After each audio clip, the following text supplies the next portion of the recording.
Let's call George and Bess, though. Drop a nickel into the slot, please. There we go.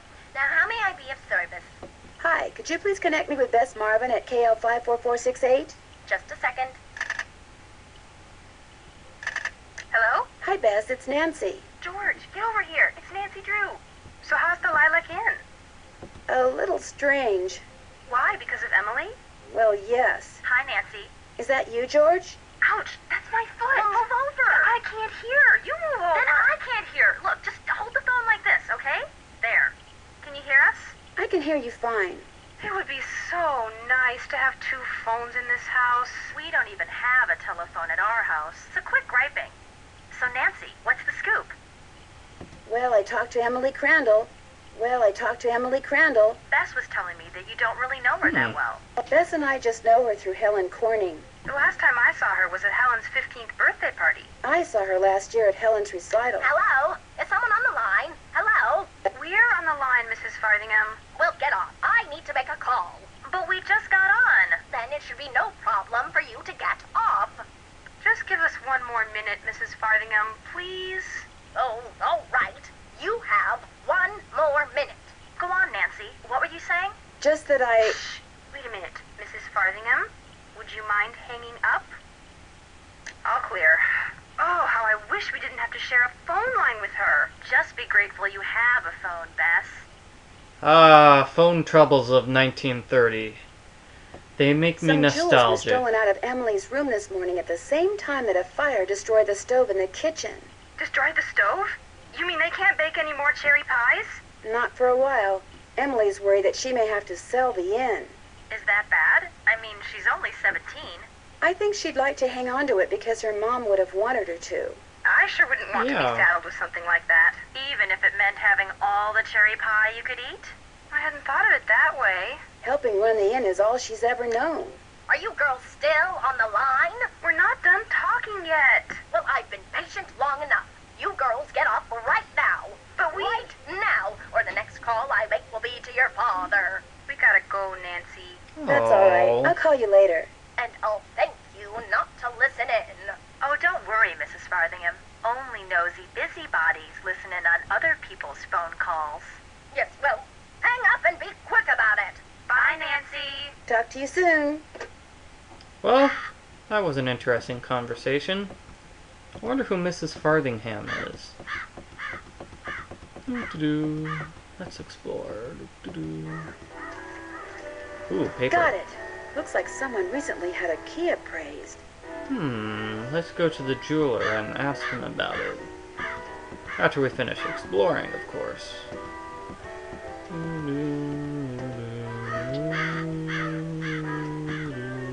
this is a shed. And I bet we're going to have to figure out how to get into the shed later. And this is Richard Topham's place. Okay, let's question him about this will. Over here, Miss Drew. Find the toy mouse and give it to Uri, would you please? Otherwise, he'll just keep meowing. He hates strangers. Oh, okay, Mr. Topham. Okay. Okay, we'll play along for now. Here's the toy mouse. And where's Uri?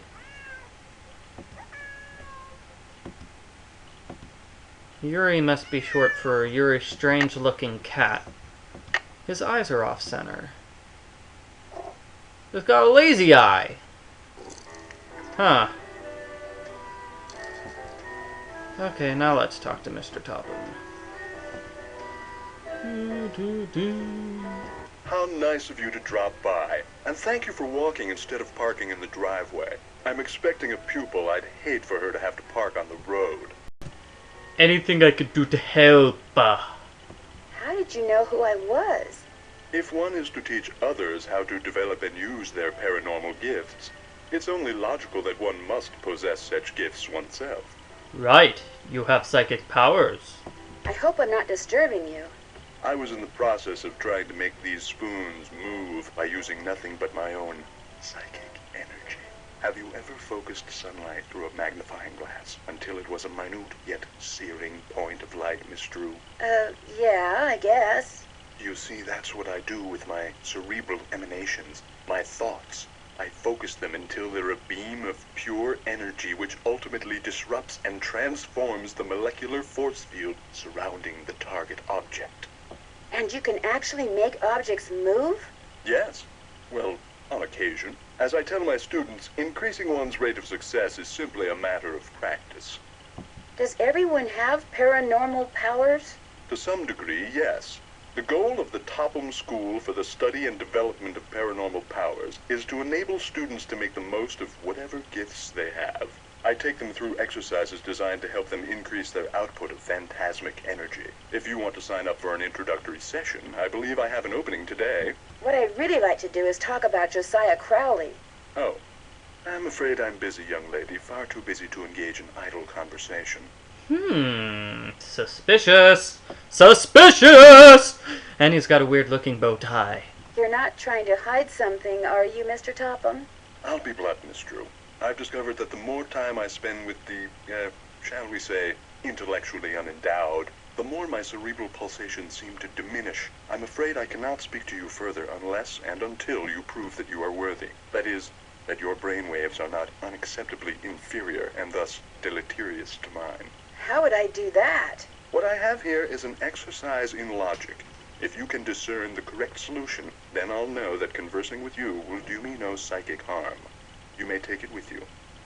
Okay. Good luck and good day. Psychic harm? Let's see what this is about.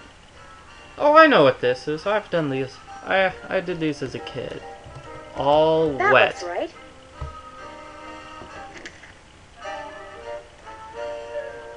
That's doll backwards.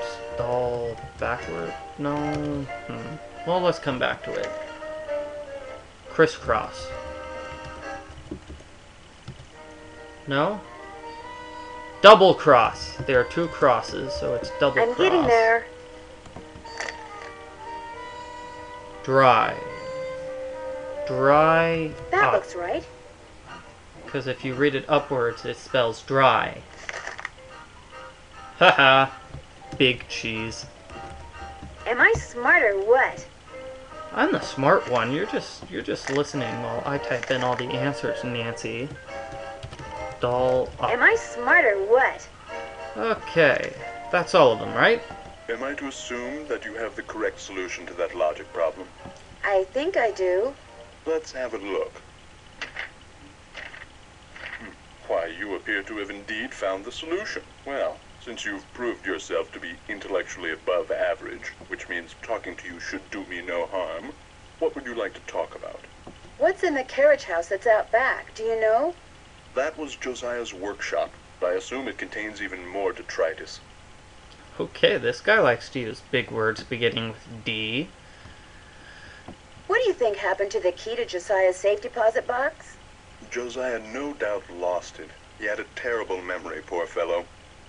What do you think is in the safe deposit box? No doubt it's filled with the same thing as this house. Junk. But if it's junk, why haven't I gotten rid of it, you may well ask.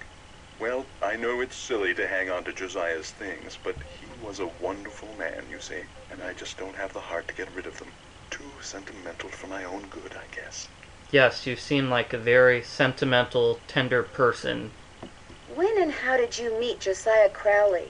Last summer, while on my way to the university for a conference, I stopped for a bite at the Lilac Inn. Since it was crowded and I was in a hurry, I agreed to share a table with an elderly gentleman who, like me, was by himself. As soon as I told Mr. Crowley who I was and what I did, well, he insisted that I give him a training session that very afternoon, and was so thrilled with his progress that he demanded I stay and teach him everything I knew.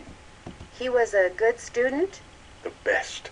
He had his annoying little habits, but his desire to realize his psychic potential was unparalleled.